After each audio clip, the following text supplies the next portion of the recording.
dans les trois ou les trois candidats, mon côté Azali crédible, Azali consommable et pas congolais. Ce qu'on a dit comme expérience, parce qu'expérience, on a fait tout le monde production parlementaire.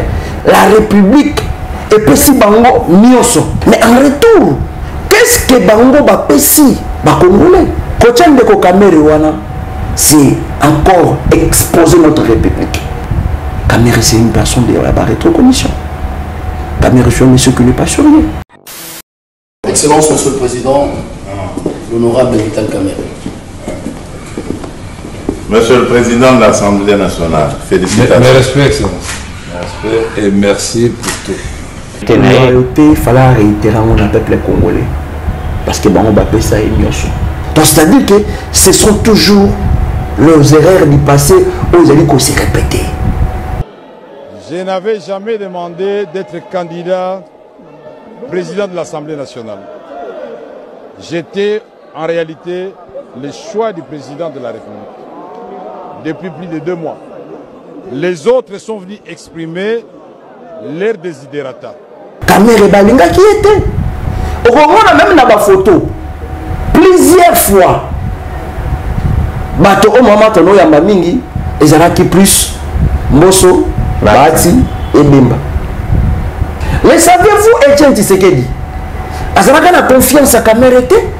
Pour lui, il traitait Kamere de caméléon comme quelqu'un d'espion, quelqu'un qui n'a pas l'amour des Congolais, un monsieur corrompu. Et c'est cette haine maintenant, il y a un être avec ça déjà.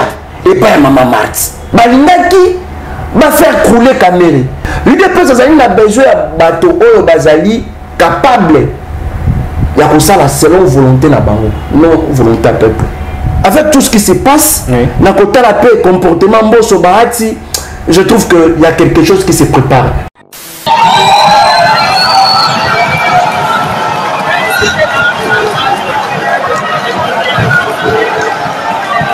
Et pour continuer, et ça quand Bahati est-ce que moi dit Bemba pesa qui Vital Kamere Mbote?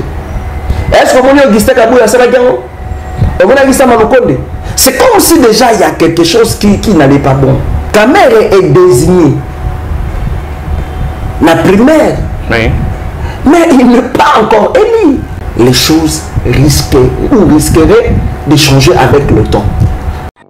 Président, monsieur de la presse. Président, nous c'est la force du progrès, l'UDPS. On est là dehors. Non, on est venu défendre le nouveau candidat gouverneur qui va faire les remises et reprises. Je dois faire la remise. Mais oui, mais pourquoi tu vas pas faire la force du progrès dehors ici? Vous allez le faire. Vous allez le faire. Actuellement, mon pays est allé vivre le coup dans la Katia Geng. Makama Mobutu Salakate, Magambo Kabila Salakate. Le père ou le fils, il y a l'UDPS comme ça. Le plus de 32 ans, oh, l'UDPS c'est le pouvoir. Résultat, il y a une milice, il y a une institution provinciale pour imposer. Mais il y a une limite. Moi, je me pose des questions. Comment est-ce que Bakouri pour arriver? Tu n'as pas pour là. Banani Bazali derrière Kouana. Où était la police? Papa Etienne Tshisekedi place à Zali. Quand on a makambo au Salama, la bandima Nisso et Kokitaï. C'est la du chef de l'État. 322 millions. Francophonie. La francophonie.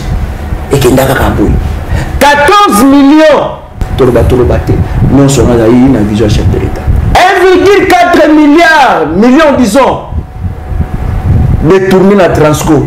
Nous sommes dans la vision chef de l'État. Tu trouves ça normal? Bon, décaisser en urgence 400 millions de dollars. Namboka Oyo, tu as un problème. Pas fonctionnaire pas payé. Pas fonctionnaire basé payé. Bon, plutôt belé. C'est par là que j'ai compris que l'UDPS n'est pas venu servir les Congolais. Papa Etienne Tshisekedi, la personne merci Mingi. La personne merci. Parce que le Samoranga est tout le monde a bino, la carte de gestion. Le lobino, la gestion. Mais nous, nous, nous, nous, nous, papa Etienne Tshisekedi, nous, nous, 14 millions ya balampadaire boyebi biso 14 millions ya pyramide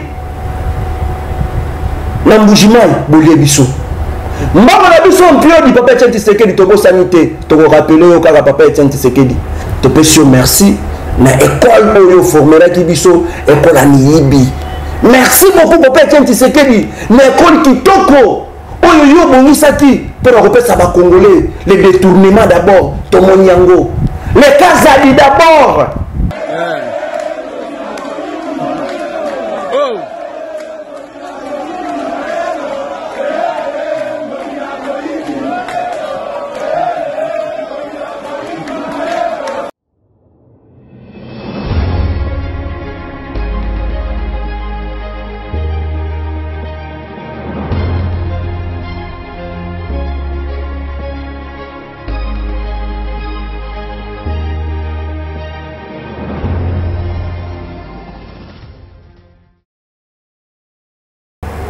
Heureux de vous savoir nombreux, bande de plus carte télévision, paye émission tête à tête. Merci de la fidélité au Bozali qui nous voulez chaque jour dans la chaîne de vérité.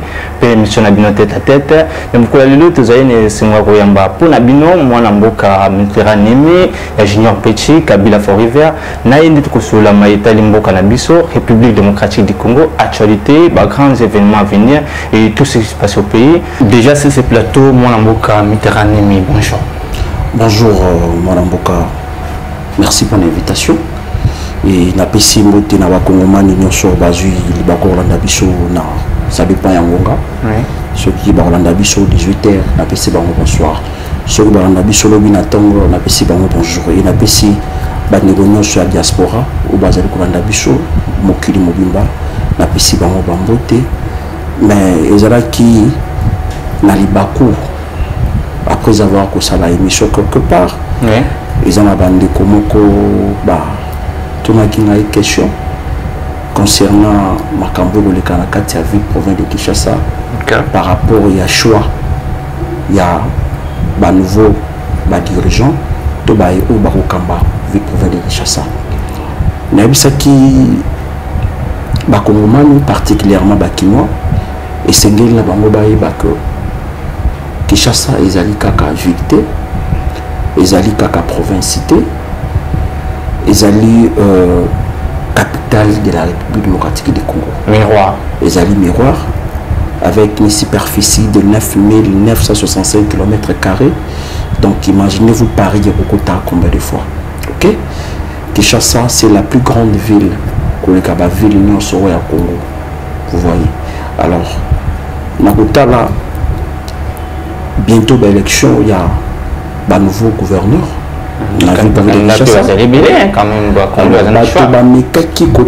Parce que je suis passé sur une chaîne de Nalobi par rapport à Edi Yile. Là particulièrement là, candidat union sacrée. Là ça m'engage. Moi je ne parle pas ici comme du FCC, mais étant que Cunois, étant que Congolais. Parce que moi je connais la personne Edi Yele. Parce qu'à l'époque, moi j'étais à Matadi, j'étais à l'internat. Ok? Alors, de ces faits, il y a un grand frère à moi. Azalaki camarade, il y a Edi Yele. C'est un monsieur que je connais, c'est un monsieur qui est sérieux. C'est un monsieur qui est très intelligent. Ok? Et de ce fait, alors, couper Sabango, moi je pense que ça peut y aller. Ça peut y aller. Mais ceux qui basent la bonne volonté, il y a qu'à servir ville. D'abord, depuis Kinshasa, je crois que c'est la toute première fois que des économistes na kati ya ville province de Kinshasa ou Bakokamba. Donc moi je pense que ce qui concerne la choix, nazali ko porter plus vision. Il y a Eli dernièrement. Je pense qu'ils peuvent faire quelque chose. C'est un monsieur très intelligent et je pense qu'étant qu'économiste, comment est-ce qu'il va s'occuper que j'ai ma taxe, ma impôt, on fait que tout construire au niveau de Kinshasa. Parce qu'il faudrait que Kinshasa les aliwana, bandiko, baote kokamba, batike di bango devoir, et on a dit ça bango, bazali na devoir à monnaie et c'est na bango, batali kambo sécurité. Plusieurs défis à relever. et puis les cambo étali bambouteillage et puis les cambo étali fou salité par-ci par-là et sans oublier les cambo ya kirage à bas niveau parce que tant on boule ko beta au moins n'ima yiko tuna na katia babala bala donc ils allaient honorer bakinoate donc on a eu ko bisabango tant baroya batala vraiment ba problème où ils allaient ko déranger bakinois et puis réfléchir comment qu'on construire les provinces de Kinshasa. À réfléchir c'est comment construire la province en Kinshasa. Moi namboka mitarani minute kota siko na vu fait à CG na biso toujours na maipel maponami tolanda kilobi primaire ya union sacrée pour nakobimisa candidat commun plusieurs candidats bazalaki en course Vital Kamerhe Mbosso pe baati lokobo mais finalement Vital Kamerhe li azalaki bongo élu ou désigné comme candidat commun. Bon choix non? Bon, merci beaucoup mon amboka. Jonas pour la question très pertinente. D'abord, je suis stigmatisé au Talalelo, le lingue non sacré et Mboka. Je suis vraiment très déçu. Primaire, ils allaient m'embêter. Primaire, beaucoup qui organisant dans ma carte, ma parti politique nabino. Soit dans la regroupement politique nabino. Beaucoup qui peut désigner Moutou. Non, nous allons contre primaire na bangoté. Oui. Mais c'est-à-dire que pourquoi que ça la primaire na katia parlement na kati ya bisika o ba parlementaire to ba député ba sangalaka. Ezali lié moko sacré. Souvent ceux qui bazali na besoin encore organiser ba biloko na bango basala ka bakendaka souvent na hôtel. Mais pourquoi ko organiser ngo loi nini oyo et permettre bango ba organiser mon akatia Assemblée nationale. Tu vois le lingue basali comme Mamboka. Ba comme Mamboka de façon moko yanko. Na ndenge moko pour ba pesa ba congolais motema pasi et ce genre des événements et c'est na kambongo. Ba ko bisa biso ba louer parler du peuple. Est-ce qu'ils ont loué? Ceux qui ont loué, ils ont fait sortir combien dans la caisse de l'État? Montant aux alliés combien? Donc ce sont des questions où on a les alliés compétents. Mais pour la côte vraiment la carte de question, je pense que dans les trois candidats, d'abord on a mon côté Azali crédible, Azali consommable et pas à Congolais, mon côté. Parce que na côté là-bas, on a travaillé presque là-bas, régime passé. Toujours le roi Mbosso, un ancien rebelle. Il a travaillé avec Mobutu. Il a occupé plusieurs fonctions. Ok? Oui. Il a été 11 fois, si je ne me trompe pas, ministre. 7 fois député. 2 fois président du bureau d'âge. 1 fois président de l'Assemblée nationale. Expérience. S'il te plaît, Ndegonangaï. Mais ce qu'on oublie comme expérience, là tu parles maintenant, étant que qui? Parce qu'expérience, on a fait tout le monde en production parlementaire. Il y a beaucoup de oyo et qu'on permettre Mboke Kendeli Bosso. Parce que depuis Telolenga Zaliwana, après avoir éliré, à Kenara ko siéger dans l'Assemblée nationale, Kunande Azali ko représenter peuple, batu oyo ba pesier mandat à Kenogolobe la bango, à Kenogo représenter bango, à contrôler ba entreprise à l'État, à légiférer, à ça la loi oyo ezali na bénéfice pour Namboka, mais na kota la boye. Tout ce qu'on a vraiment d'efficacité, il y a d'abord il y a Mbosso. Donc plusieurs fois, avec ça, c'est sale. Je salue mon coulou, combien de fois Dimi ça et n'emploi ça? Au moment où on a dit déjà, ma finance qui pour un projet, quelqu'un. Si. Alors, cette personne, pour reconnaître. À l'époque, les juifs Kabila Kabangé, salaire d'un député, il y a 4 000 $. Mais il y a dans l'Assemblée nationale, n'habite ce qui a quadruplé, ce qui a quintuplé, il y a salaire à député, et comme 21 000 $. Et tout est koyoka, salaire à député, c'est comme 33 000 $. Et puis, ce qu'on a dit discours d'ailleurs, c'est qu'il y a 5 minutes, il y a qui même toujours de mêmes promesses. Donc, ce qu'on t'a dit bien discours naïf, c'est qui basé plus sur la corruption morale, pas député. Discours naïf, il y a qui plus comment enchérir, comment stimuler la député. Il y a Adonosaka. Monsieur Adonosaka. Et l'autre, il y a Adonosaka. Et l'autre, déjà, il y a Adonosaka. Qui étaient des groupes armés, il y a une solution. Mais le problème n'est pas là. Le problème n'est pas là. Ce qui me fait très mal là, Mbosso continue toujours avec son âge là de continuer de lire des bêtises. C'est un vieux. On dit qu'on a un ce qui nous a dit l'autre dit Azonga, Mbosso. Parce que je te dis, la République est possible Bango Nyoso. Mais en retour, qu'est-ce que Bango va pessi va congolais?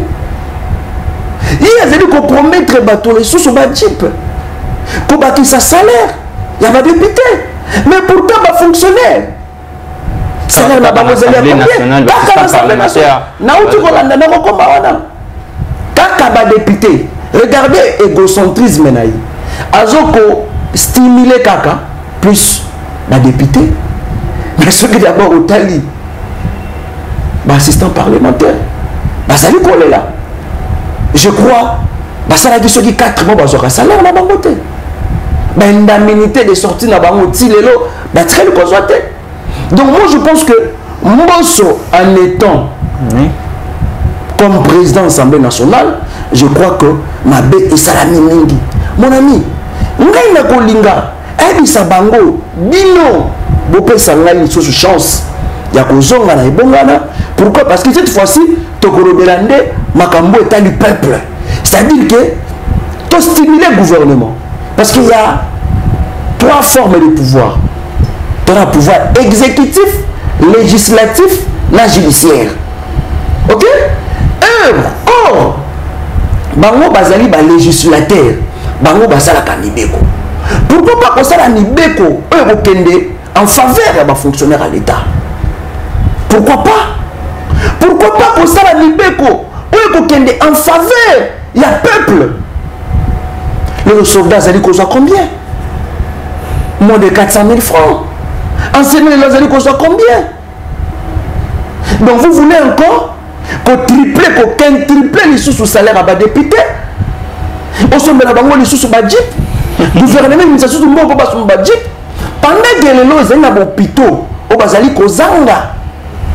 Même ambulance. L'hôpital zali kozanga. Même bali. Ils allaient kozanga bakisi, ba militaire. Situation sanitaire na bango. Ils allaient balungate. Donc moi je pense que c'est du gâchis. Nazongi na choix na bango o ba portaki et pas à moi na mboka Vital Kamerhe. Oui. Vraiment c'est une erreur grave. C'est une grave erreur. Tu veux dire Azali meilleur candidat na bango national. Azali meilleur candidat, Azali meilleur candidat na ba rétrocommission. Comme ça n'a été. Kala bilan na ye lorsque il était président de l'Assemblée nationale à notre époque. Tu sais ce monsieur à Kosaba Kongomani na dossier moko sale ya Chemaf. Ce monsieur à côté na dossier moko ya 65 millions de dollars. On les a dit bah révélation. Caméra vous allez komona. À Kosaba tout que donc j'ai quitté le PPRD ou j'ai quitté la majorité présidentielle. Pourquoi? Parce que le gouvernement congolais, tout le monde en Boka Joseph Kabila Kabange, à permettre à les troupes rwandaises de la Congo. Mais c'est là qu'il faut raisonner. Or, c'était affaire, il y a détournement. Il y a 65 millions de dollars. Il y a société Moko, il y a Chemaf. à Irzipaka na kombo ya Kabila. Ils avaient pour la permission de l'armée rwandaise. Non, pas comme ça Kabino. Je l'ai toujours dit, mais le coup qui n'a pas Kofi Olomide à Loba. Le Kouta il y a toujours na essentiel. Vérité, il y a qu'un escalier. Et vérité, il y a moi le l'autre bimisi na mokili bobayeba. Azalaka na dossier moko sale. Il y a 65 millions de dollars. Akena pour Irzipé. Na kombo Kabila, que le président de la République, Joseph Kabila Kabange, nde moto atindi, nde moto nde asali ete. Après sa société wana ba document. Ça dit que mon va minérer. C'est par là lorsque le peuple a compris. Oh, moto nde azali ba sali jeboy. C'est par là. Bisoto senga kaye a démissionné. Vous voyez, et comme ça n'a rien goûté. Ndeko Kamere, Doko Sanité, mais moi la mboka fait c'est dit. Une fois sur une chaîne, je me trompe pas sur France 24, il a reconnu comme arrêté commission il y a 15 millions de dollars. Ezali ma bête cop. Ezali cop. Oui. Comment est-ce que dans un pays où les gens souffrent, où les gens manquent même, Maya Komela, Batoba Kozanga même Banzela, Batoba Kozanga même incinérateur. Mais vous préférez 15 millions de la commission. Vous trouvez ça normal? 15 millions, tu savais 15 millions, tu consommes combien de cabines? Il y a énergie électrique. Avec 15 millions, Tokoki, pour investir combien dans ma boîte de l'agriculture? Avec 15 millions, tu sais, Tokoki, on pouvait acheter des bateaux de pêche. On pouvait acheter même des armes. Mais le président de la République, tellement il a la vision, tellement il a la mode de prédilection à Bango, à Dena Bango, Bandimaki, les Kambouya, rétro-commission. Et comment ça la terre? Juge Yann Nabi sur la tenda. Il y a le sang suite. Mais le sang suite. Ma maison préfabriquée, et ça y est wapi. Nabi que celui batonga qui a mon là. Tout à l'heure, batonga qui a na continent mususu d'Amérique to d'Asie parce que nga particulièrement na tikala komona ba maison préfabriquée te ya ta militairement na tikala komona te na tikala komona ata maison moko préfabriquée te lelo c'est la République toujours qui perd, c'est la caisse de l'État. Ils allaient toujours conseiller, ils allaient que Moussama Yamissou, ils allaient coller là. Pourquoi vous allez connaître qu'on va Congolais? Pourquoi vous allez détourner? C'est encore cette fois-ci, cette personne. Oyo! Togo Sanité! Lorsqu'il était président de l'Assemblée nationale à notre époque, qu'est-ce qu'il a dit? Il a dit: je multiplie les salaires des agents de l'Assemblée 6 fois. Les agents. Il a multiplié. Togo était les agents parce que les agents disons, Bazalaki vraiment, peut-être, Bazalaki pas trop bien rémunéré. Oui. Vous voyez, c'est bien. Mais lorsqu'il dit: j'ai géré les fonds secrets qui a transformé un fonds invisible, les fonds invisibles en gros, ils arrivent nous. Ça va comme humanité. Il a multiplié salaire, ton prime, il y a pas conseil de la présidence, a triplé en gros. Mais pendant que Naba, ministère Moussoussou, Jean Bazali, Naba prime moko médiocre. Azali même incapable de foutre la tête. Azali peut-être incapable de jouer en charge. Mais la présidence, tripla. Donc c'est-à-dire que je pense que Kochan de Kokamere, c'est encore exposer notre République. Parce que moto, pour que vos PSAI fonctionne, c'est d'abord comment est-ce qu'elle s'est comportée. Parcours Kamere, c'est une personne de la rétrocommission. Kamere, c'est un monsieur qui n'est pas sur rien. Il a été, tout le monde est directement une fois voté, une fois désigné comme candidat comme il est sacré, tout le monde n'est pas président de la République. Excellence, Monsieur le Président, l'honorable Vital Kamere. Monsieur le Président de l'Assemblée nationale, félicitations. Mes respects, Excellence. Mes respects et merci pour tout. Merci pour tout. Aujourd'hui, c'est un grand jour. Merci. Félicitations. Loyauté réitérée. À la demande du président de la République, parce que nous étions 3 candidats et le président a voulu qu'on applique la démocratie parce qu'il ne voulait pas avoir de préférence pour l'un ou l'autre candidat.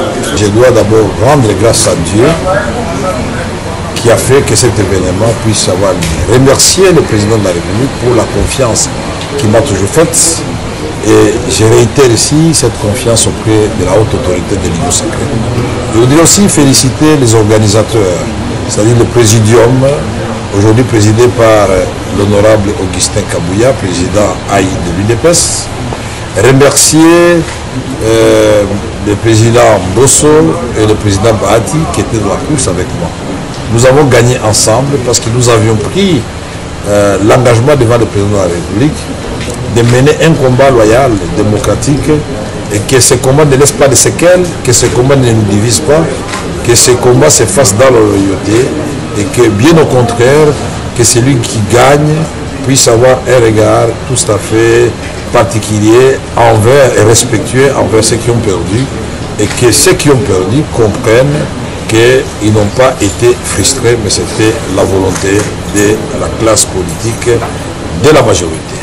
Ici, je remercie particulièrement la première formation politique que j'ai eu à rencontrer, c'est-à-dire l'UDPS, et ses alliés qui comptent beaucoup de députés au sein de la Chambre, qui peuvent faire basculer les choses dans un sens comme dans un autre. Je remercie tous les regroupements de l'Union sacrée qui m'ont fait confiance.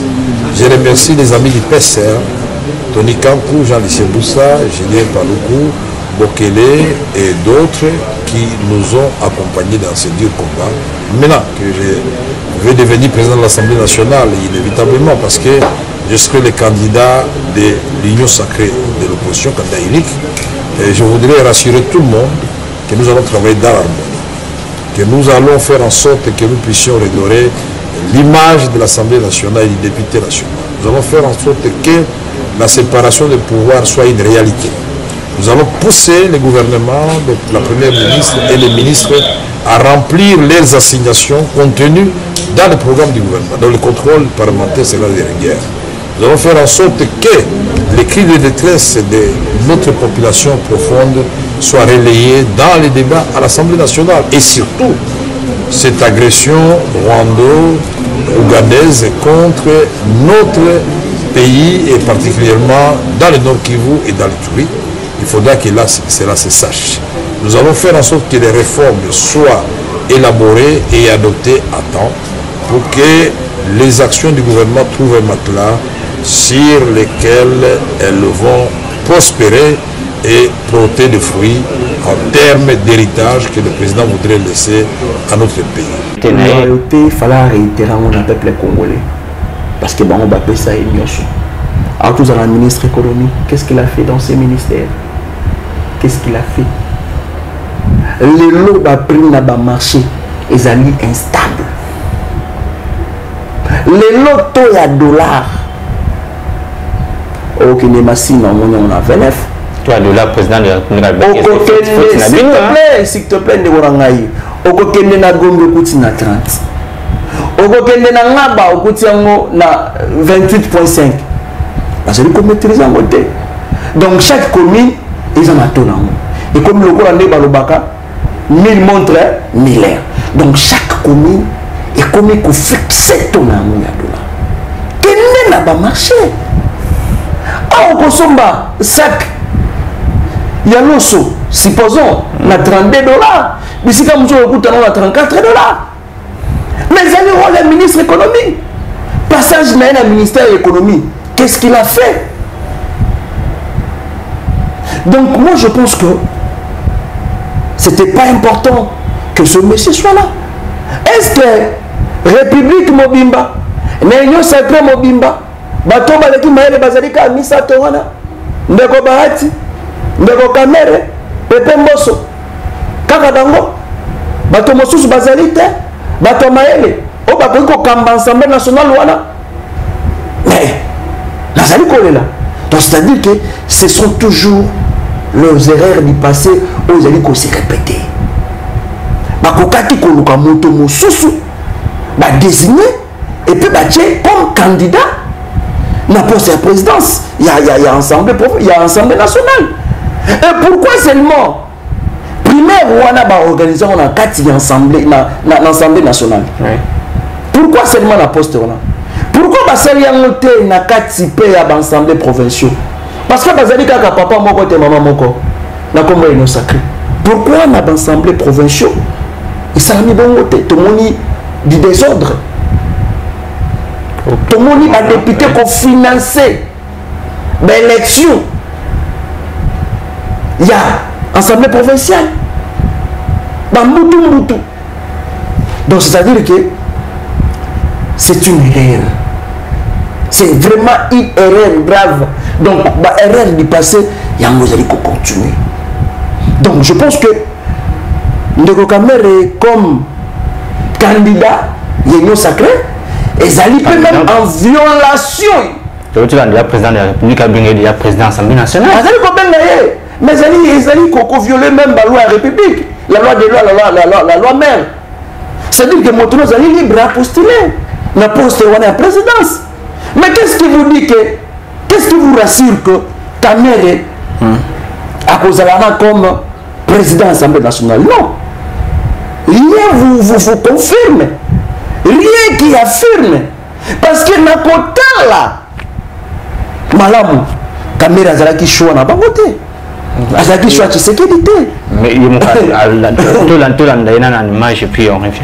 L'UDPS, il n'y a pas eu de débat pour la primature, mais pour vous, il passe par le primaire. Pas du tout, parce que je suis quelqu'un de conviction d'abord et de foi en Dieu. Je n'avais jamais demandé d'être candidat président de l'Assemblée nationale. J'étais en réalité le choix du président de la République depuis plus de 2 mois.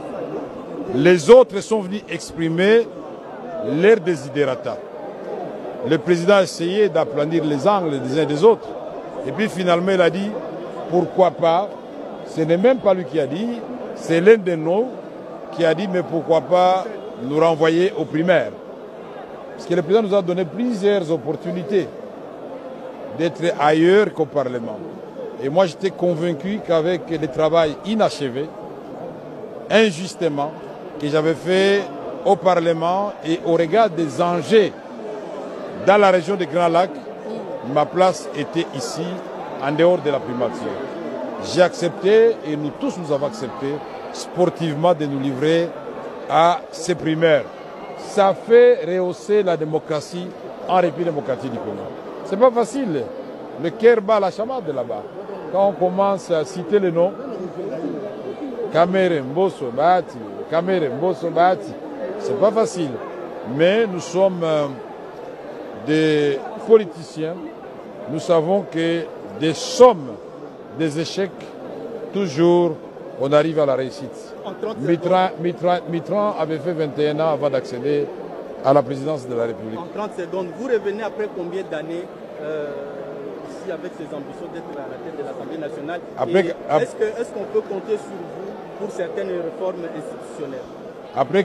Après 15 ans exactement, et vous pouvez compter sur moi, puisqu'en peu de temps déjà, en 2 ans et 3 mois, j'avais fait beaucoup de réformes. Et là, j'en ai beaucoup dans ma tête, déjà en préparation. Si le gouvernement est en retard, moi, je vais les faire sous forme de propositions de loi et on avance parce qu'il y a des possibilités. Est-ce qu'on peut vous craindre comme président de l'Assemblée nationale devant certaines questions délicates du pays? Peut-être que ça ne peut pas marcher avec... Non, moi, je voudrais réhabiliter l'Assemblée nationale. Que les gens respectent l'Assemblée nationale, puisque les institutions de la République sont connues et bien listées dans la Constitution.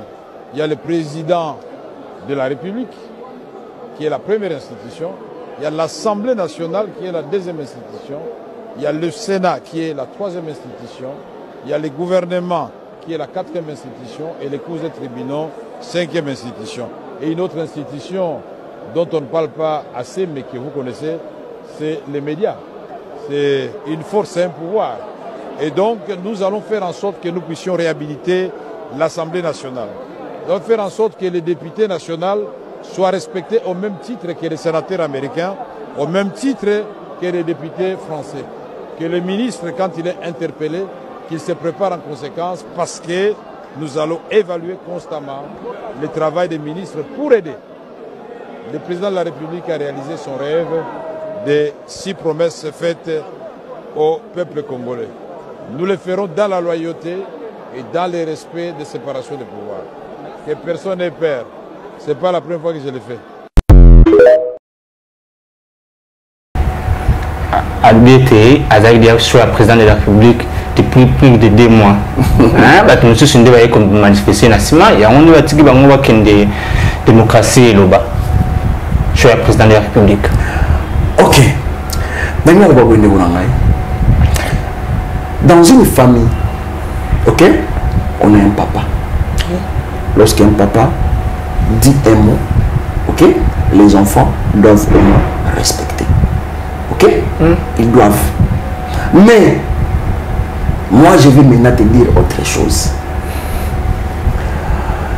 Ce qui est tali Nicolas Koleka, au Mona, il y a plusieurs cadres, il y a présidium, il y a une sacré. Bazala qui plus que qui n'est pas maman. Baneko Kindi, Baneko Yamba. Obi Masolo, Baneko Marakati. Masolo ni Manobi. J'aurais appris. Kamere Balinga qui était. Kamere qui candidat de choité. On a même dans la photo plusieurs fois. Bato au moment où on a mingi, Ezaraki plus Mosso, Bati et Bimba. Parfois avec l'actuel, disons, l'ancien premier ministre Sama Lokonde. Donc au moment Kamere est vraiment à Ezaraki pour participer. On a une photo pour le monde. Le monde a été, sauf que le monde a été une fois. C'est par là maintenant que je vais faire des révélations. Mais savez-vous, Etienne Tshisekedi, Azaraka a confiance à Kamere. Pour lui, il traitait Kamere de caméléon. Il traitait Kamere comme quelqu'un d'espion. Quelqu'un qui n'a pas l'amour des Congolais. Avant qu'on considère comme un monsieur corrompu. Et c'est cette haine. Cette haine maintenant, Yango était avec ça déjà. Et pas Maman Marthe. Vous voyez, Yango, vous allez comprendre que Balindaki va piéger Kamere. Balindaki va faire couler Kamere. Mais comme je l'ai toujours dit, c'est un monsieur qui est caméléon. C'est un monsieur qui est très intelligent. Intelligence n'a eu de manche que et qui n'aura toujours à l'encontre de la population. Mais quand même, au Mouniona. Mais Yango était comme ça, Azara comme président de l'Assemblée nationale. Parce que nous sommes en politique. Parce que la Constitution est le libre voté. Non, mais ils sont majoritaires. Non, ils sont majoritaires. Constitution est le libre voté. Constitution est le libre voté que non, il faut organiser nos primaires pour Bobimisa, candidat moko. Non. Primaire, ça va faire privé. Et ça va faire moko privé dans la catégorie sacrée. Donc, tu peux pas la mouka lobby. Mon élection va changer la vie. Nous sommes en politique. Vous voyez. Donc cela prouve que quelque chose qui se prépare.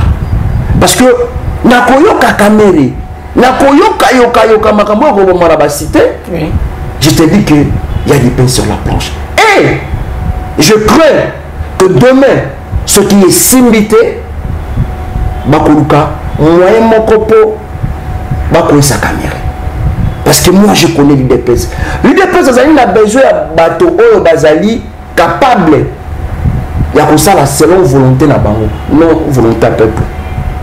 Donc bateau moko comme à un moment, bakoluka bako sa caméra.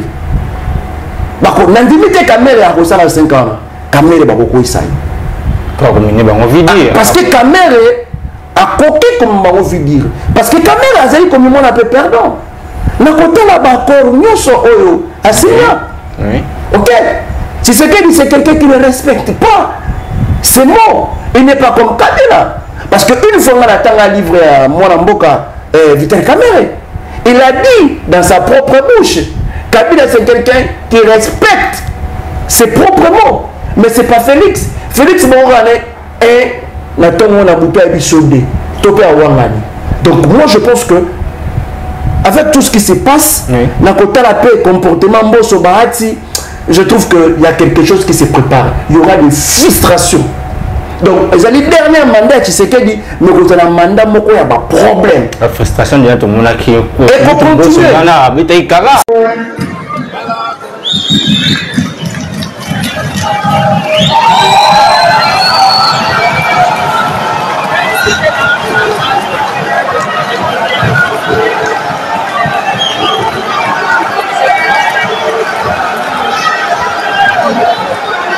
Chers collègues, nous allons procéder au comptage. Si, et pour continuer, et pour continuer, et ça, est-ce que moi, je vais m'appeler ça qui Vital Kamel Mbote? Est-ce que moi, je vais m'appeler ça qui c'est comme si déjà il y a quelque chose qui n'allait pas bon, qui n'allait pas. Donc c'est comme s'il y a quelque chose qui s'est préparé en amont. En amont, mais dommage en aval et ça en est bon côté. Donc moi je crains que avec le temps, dans une année, 2 ans, l'Union sacrée risque de disloquer. Parce que c'est le dernier mandat des problèmes. Je sais ce qui va arrangement politique. Et ça même à je pense que Belé va a battu l'Union sacrée va rejoindre une position. Belé va battu l'Union sacrée, mais Lélo Vital Kamerhe est déjà candidat désigné à l'Union sacrée. Quel deviendra Bahati Mbosso? Bon, moi je pense que les 2 personnalités ce sont des politiciens, ce sont des vieux. Ils savent comment manigancer les choses. Kamerhe est désigné la primaire, mais il n'est pas encore élu. La différence. Tu comprends comme ça la réunion entre Bisso en privé et Zali officialité. Surtout qu'à ordonnance. Mais c'est ce que je te dis. L'Assemblée nationale est composée de plus de 400 députés. Mais sur le tali, combien on prépare? C'est moins de 400. C'est moins de 350. Et combien ont voté pour Mbosso? Combien ont voté pour Bahati? Et combien qui ont voté pour Kamerhe? Donc, c'est pour te dire que les choses risqueraient de changer avec le temps. Donc, jusque-là, Kamerhe n'est pas encore le président officiel de l'Assemblée nationale. Donc, il faudrait comprendre. Azali désigné comme candidat, il y a Union sacrée, mais non, il y a l'Assemblée nationale. Parce que l'Assemblée nationale est composée de la majorité et puis de la minorité. Tout le monde a dit quelques opposants. Il y a l'Assemblée nationale. Donc, on va reporter sur la banque. Mais moi, je pense que nous allons aller dans le ceux qui nous sont au cas de ces balités, on ne sait pas. Mbosso, je connais ce monsieur, je connais, il peut manigancer, il sait comment faire. Les choses peuvent changer. Tous les coups sont permis en politique. Donc voilà un peu mon frère journaliste. Tous les coups sont permis, mais à la manière où vont les choses, est-ce que tu espérais avoir une Assemblée nationale définitive déjà avant de sortir au gouvernement? Bon, je crois que n'a évité ce que déjà calendrier pour organiser l'élection. Apparemment, c'est ça qui bloquait. Le candidat Union sacrée. Ils sont majoritaires. Ouais, je ne sais pas. Mais je pense que l'étape où vous allez controverser, c'est vraiment irresponsable. Il y a un mois sans que l'élection soit il y a l'Assemblée nationale. Parce que actuellement les pays sont bloqués. Aujourd'hui, le gouvernement est Kobima. Mais banane va investir dans. Banane va investir, banane va yamba. Gouvernement. Donc, d'autre part, c'est le Parlement qui bloque. Donc, c'est-à-dire qu'il faut passer la macam dans le mango et permettre que gouvernement et bien pas besoin d'investir parce que moment je vais traverser et ali moment critique mon pays est dans la katia comment et ali a besoin que makambo tambola le insécurité est comme généralisée basali comme bateau presque tous les jours partout vous voyez mais nous avons besoin d'un gouvernement responsable on est pour répondre dans makambo tali l'État il y a pour imposer non seulement l'ordre public, mais il y a pour garantir la sécurité du point de vue national. Donc c'est-à-dire que la frontière n'a besoin de la sécuriser, la population congolaise va la sécuriser, le gouvernement et définir politique de défense. Parce que à la ligne où vont les choses, je pense qu'il faut que le gouvernement ait l'ima. Les social à la Congolais. Les Congolais vont traverser ville dur. Le Congolais Israël. Dans le désert. Vous voyez. Donc, moi je pense que le gouvernement est Sengeli et le Mbango. Ok? Mais, le problème est que la plus, Makassi, ce qui était bureau définitif de l'Assemblée nationale, ils allaient été créés sur ce problème. Donc, il y a un sur 2 mois, et on appelle 3 mois, donc il y a problème pour l'Amboka et pour handicapé parce que les lots engagés mais arrêtez les lots oui bien sûr secrétariat ministère du travail ministère ministre va faire compte mais n'a pas décision sous ils arrivent primordial vous voyez donc moi je pense que nous allons décider ça la makambo dignement.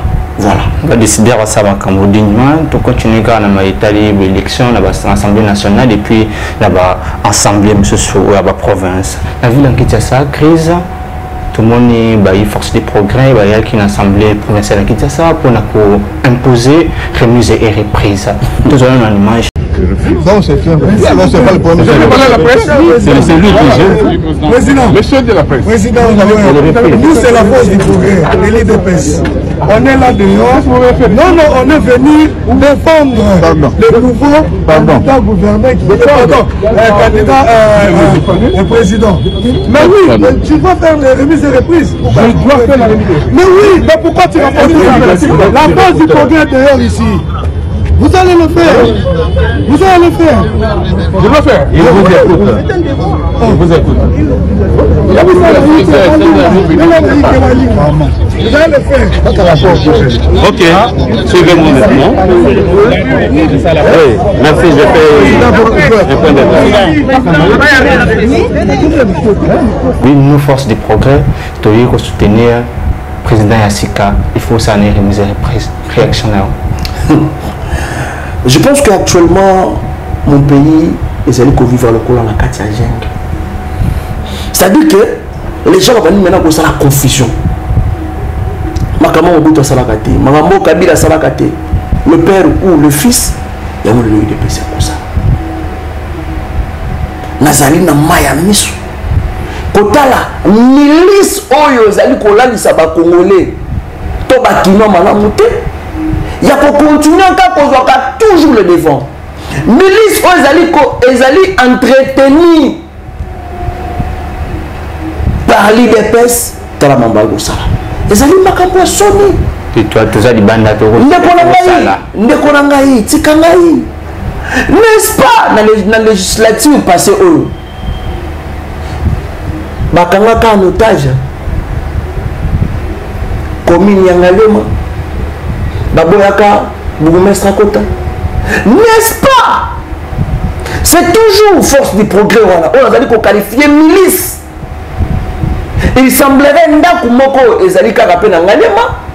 Il y a un individu, je crois, Bazali qui occupé, Babane qui occupé la parcelle. Mais cette milice, et qu'elle n'a pas de guerre pire, et qu'elle n'a pas de Bakolo Pango, ou actuellement occupé par milice ou la force du progrès. N'est-ce pas la milice wana? Tout ce qu'on a dernièrement, on a un parking. Payant. Ça a même un parking, on fout ça. Les Congolais, on a dit qu'on a là, la milice wana. Regardez comment tu communes la République Moko, il y a des ordres. L'autorité de l'État n'existe plus. N'importe qui a coquille comme ça là, oh, il y a Lingui. Le but de 32 ans, oh, l'UDPS c'est le pouvoir. Résultat dans le monde, il y a une milice, il y a une institution provinciale pour imposer la misère. Pour imposer. Mais la limité. Moi je me pose des questions. Comment est-ce que Bakouri pour arriver à l'étape voilà? Mon ami, Bissonioso, tu as la télévision. Normalement, selon Ndenge, l'union sacrée, la majoritaire au niveau du Parlement, c'est-à-dire au niveau du Parlement provinciaux, qui a l'Assemblée provinciale, prenez en force, Bangonde, Bakojoa, ville, Bakokipé, poste ya gouvernorat. Deuxième force, Bangonde, Bakozala, l'Assemblée provinciale. On a quota là. Bato bazali majoritaire dans l'Assemblée provinciale, c'est d'abord l'UDPS. Il y a un nombre de députés. Ok? Il y a un moment qui va présenter un candidat là-bas. Aujourd'hui, deuxième force au niveau de l'Assemblée provinciale de Kinshasa, c'est l'ACP. Maintenant, on va salir ACP. Va dribbler. C'est pourquoi président Assemblée il y a quoi. Mais je vous dis les choses et ça l'a mis en violation. Il y a un règlement d'ordre. C'est-à-dire que les des bureaux, ne vous ça comme pifo pour l'élection et ça la l'Assemblée provinciale. Il faut le bureau se décider. Ce que le bureau a dit que mon égalité. Nous va organiser l'élection au Outouap. Il semblerait que les députés Basangisi Bambongo na Bango pour organiser l'élection. Est-ce que c'est illégal? Mais c'est illégal. C'est illégal. Est-ce qu'on a mis en violation l'Ibeko? Est-ce qu'un député a financé l'élection? Et il semblerait aussi. Bato oyo to benga ba pakistanais ba indo-pakistanais awa bango pe ba financer mbongo en fait ba élection et salama et chose grave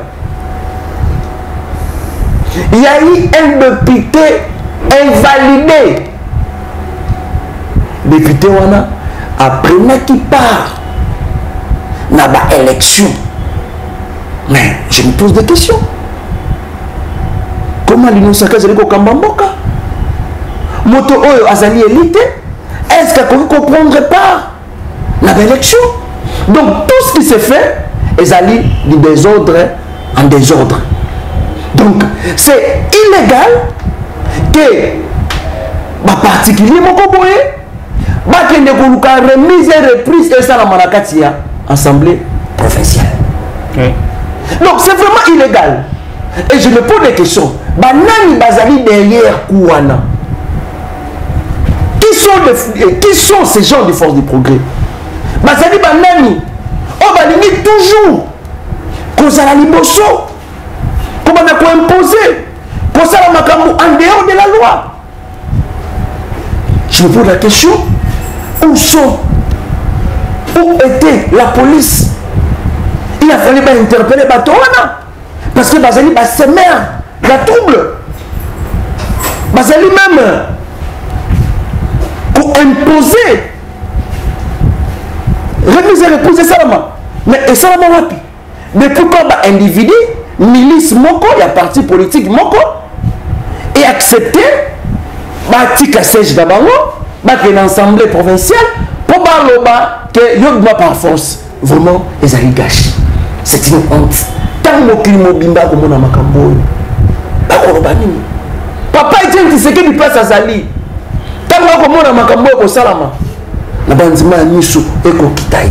Pourquoi? Parce que c'est une honte. Honte comme internationale. Et ça, les choses de nationalité. Parce que tout le monde plusieurs fois les forces du progrès, comme à Bakacho. bakomona bakasho sokokenda bangalema wana na bakota ba DGC bazali kosala babavire. Ils peuvent faire tout ce qu'ils veulent. Donc ça dit que actuellement mon pays n'est plus gouverné. Conséquence, il y a cause là, il y a des pestes à pouvoir. Donc c'est vraiment regrettable. C'est vraiment regrettable. Mon amour quand nuit de jeter awa tout le bout de l'histoire où il y a détournement entre guillemets. Il faut attirer attention à la population Mobimba, population où déjà les lois Azali sombrés dans la misère et puis dans le désespoir. 80 millions pour l'installation de la station forage, plus de 13 millions pour la lampadaire. Si nous les lots 29 stations forage sur 239 installées.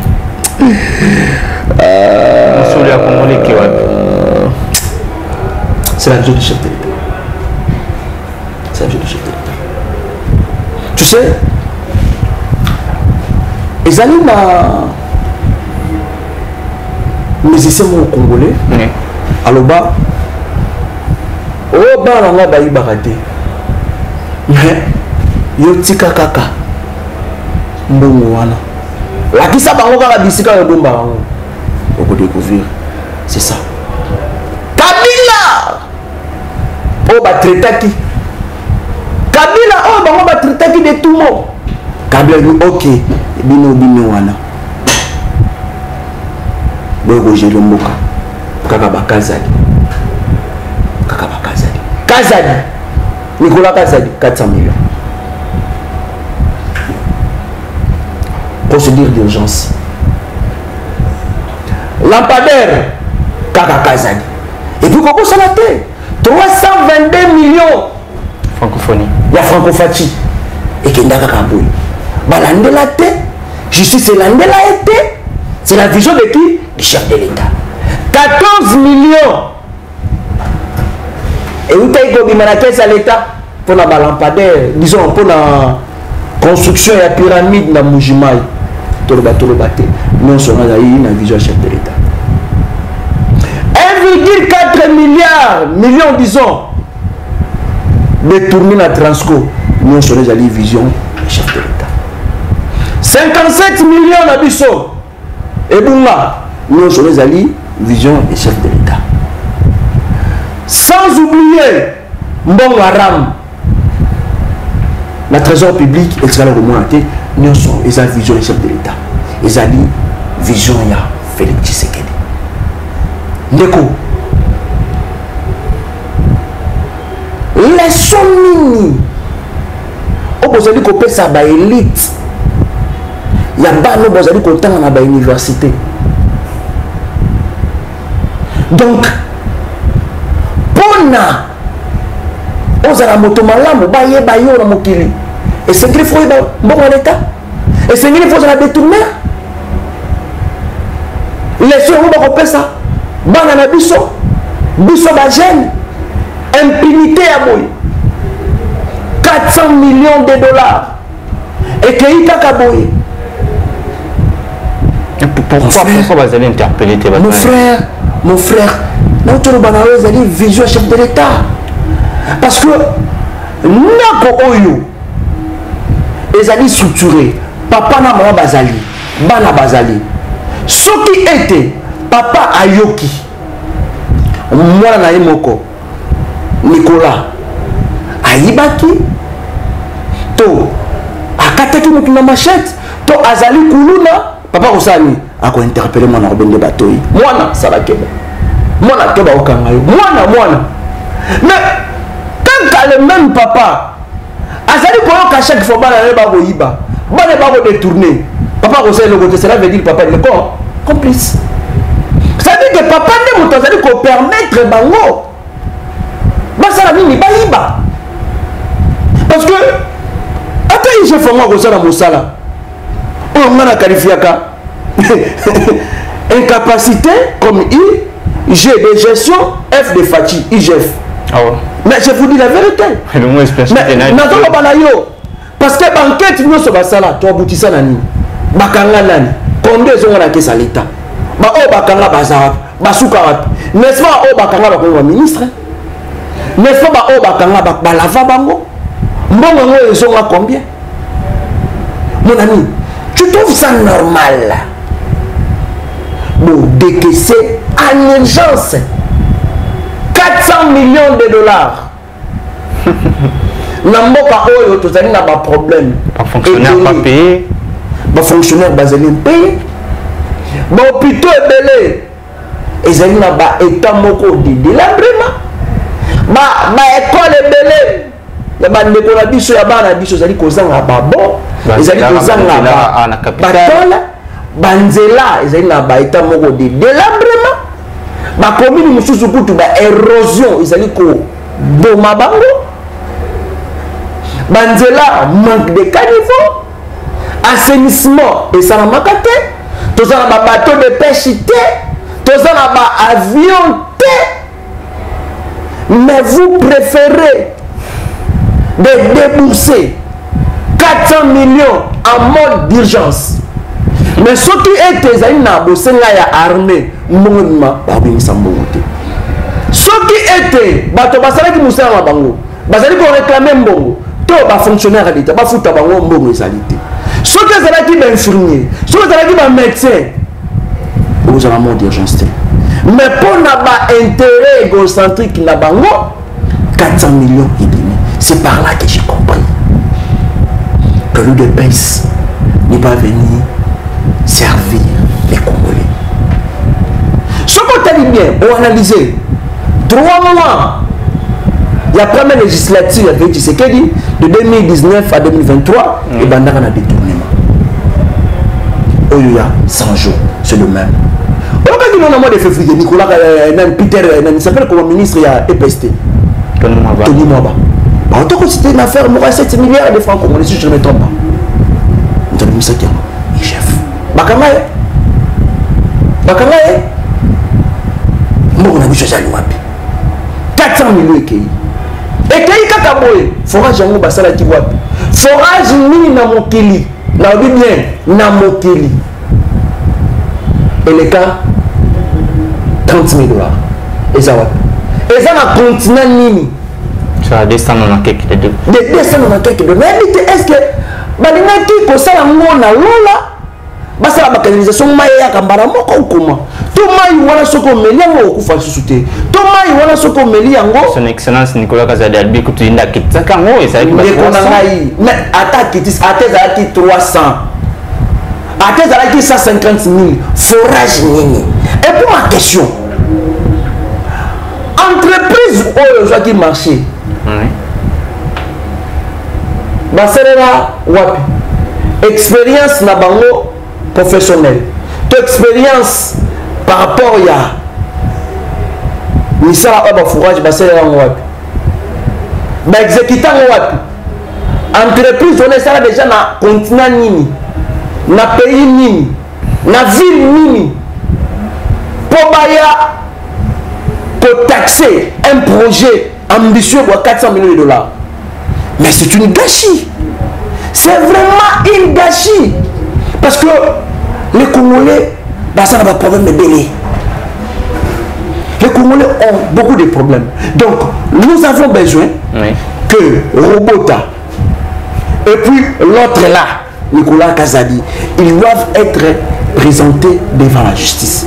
N'ayez dossier à Caméré. Et ça qui diffusé dans la radio, dans la télévision, c'est de même façon. Tolingi Toiba, Mbongwana et Zaliwapi.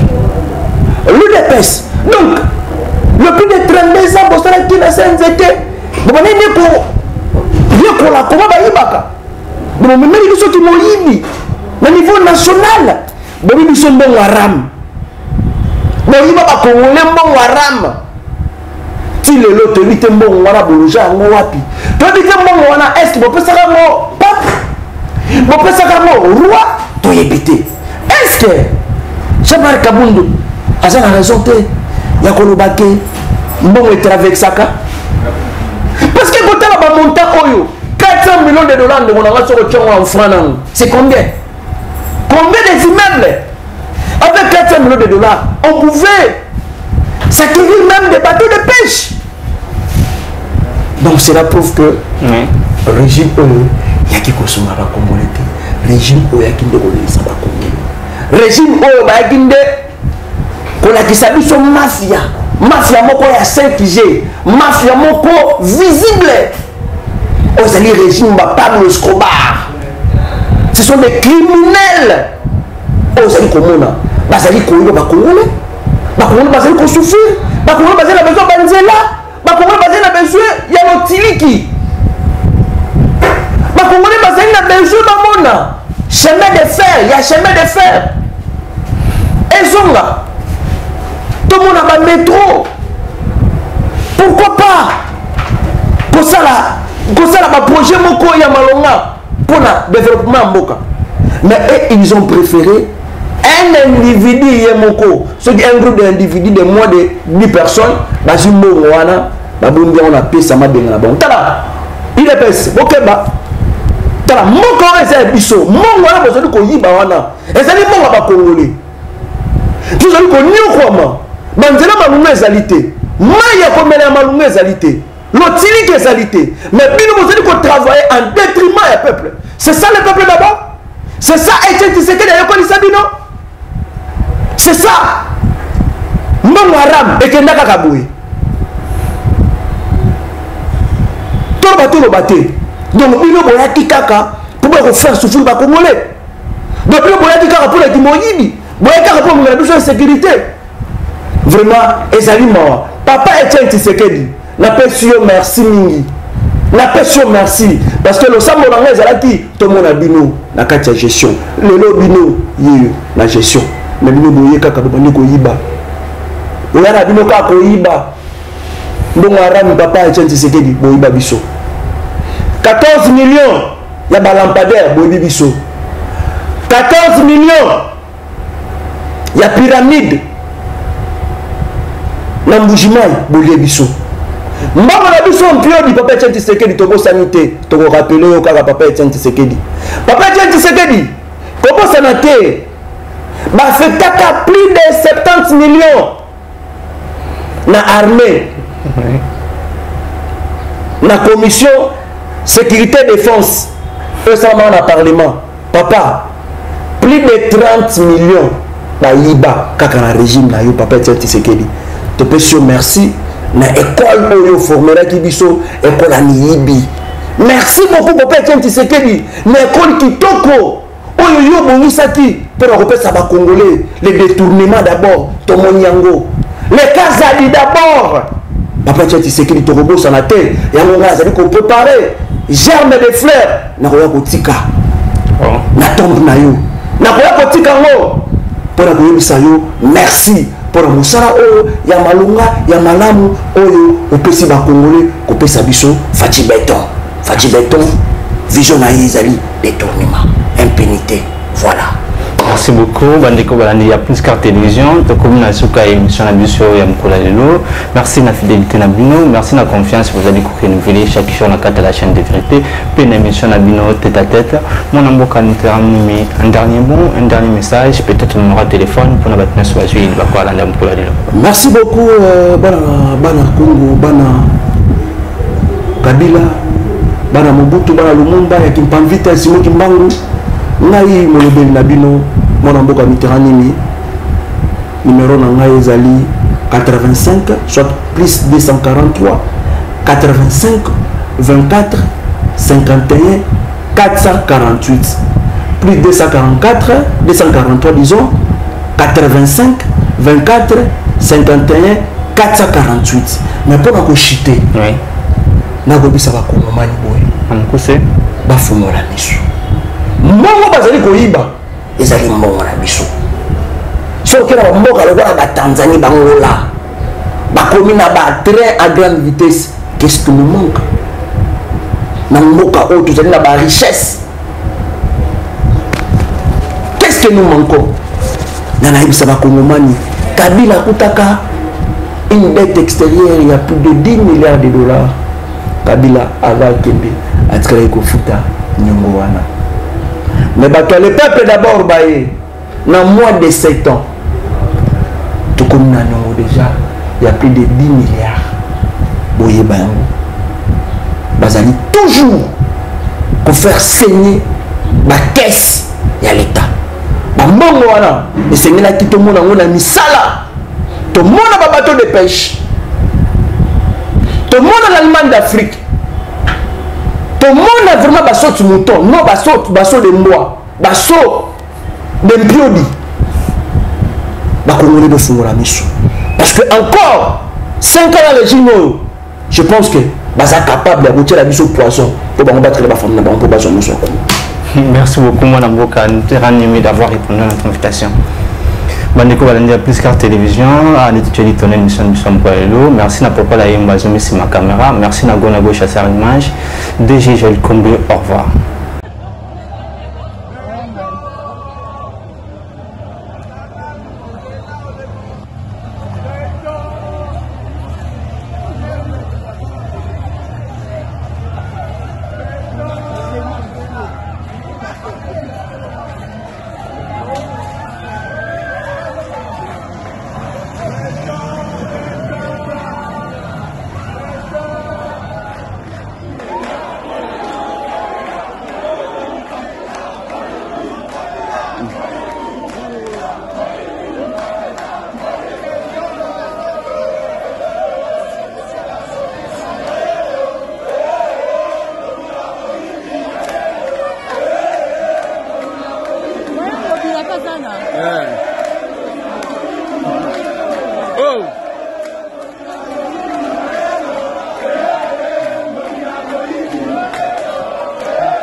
Directeur des cabinets content du tableau.